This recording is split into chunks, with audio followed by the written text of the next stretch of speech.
Bugün Maliyyə Nazirliyinin Gəlir Xidmətinin gömrük əməkdaşları Dünya Gömrük Təşkilatının 180-dən çox üzv administrasiyası ilə birlikdə Beynəlxalq Gömrük Gününü qeyd etdilər.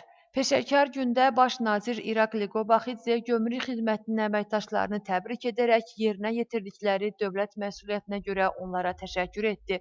Onun sözlərinə görə onların işi dövlətin iqtisadi təhlükəsizliyinin təməlini yaradır. Maliyyə Nazirliyinin Gəlir Xidmətinin sanksiyaların tətbiqi sahəsində beynəlxalq tərəfdaşlarla daimi və operativ koordinasiyadadır. Gömrük administrasiyamız sanksiyalardan yayınmaq üçün Gürcüstan ərazisindən istifadəni tamamilə aradan qaldırmaq üçün ciddi nəzarət həyata keçirir. Təkcə 2025-ci ildə Gömrük Departamenti gömrük əməliyyatlarından imtina etmək və malların mənşə ölkəsinə qaytarılması ilə bağlı 2658 qərar qəbul edib.